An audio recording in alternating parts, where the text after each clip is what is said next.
So here we go again, Don at GreatWave, doing a little experiment here with some peat.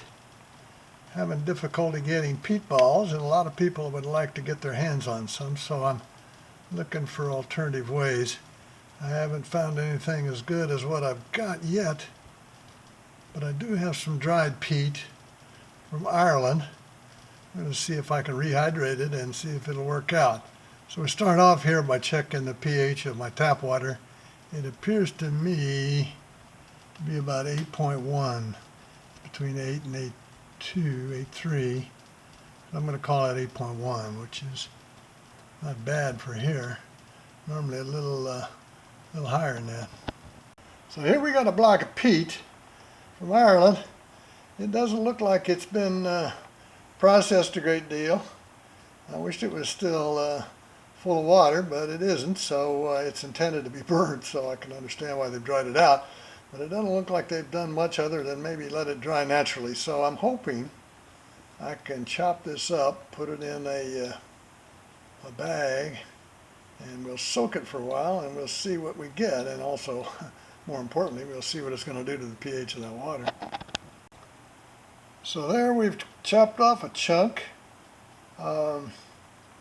It looks pretty fine, so and it's pretty dark, so it's going to be interesting to see. I'll stick her here in a bag, and we'll get it in the water, and we'll check it out here in a few days and see how it's looking. So we've got these media bags that are real handy for the filter starter balls. You can get those in various sizes, so it'd work out pretty well. If this works out, I could make peat balls of various sizes. I think this is going to be pretty close to what a large peat ball would look like.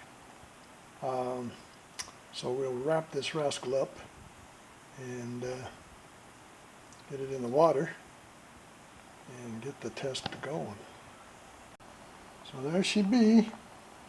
Put a lid on this now and set it aside, and come back in a couple of days, see if that has turned into something that resembles a peat ball.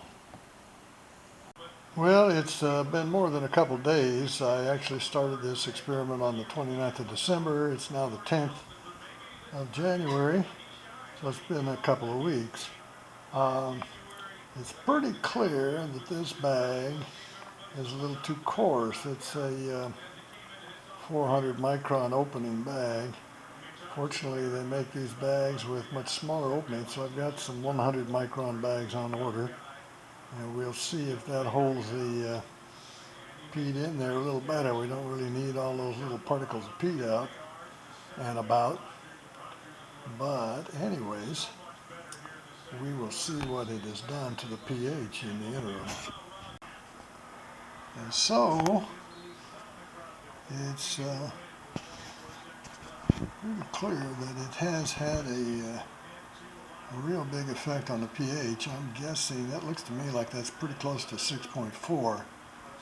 And that's about the kind of reduction we'd like to see. So we may have something here. We'll see. Of course, the question will be, well, how long would it do that, and will it maintain that level in an actual setting? So we'll find out soon, I hope, and maybe we'll have our peat problem resolved.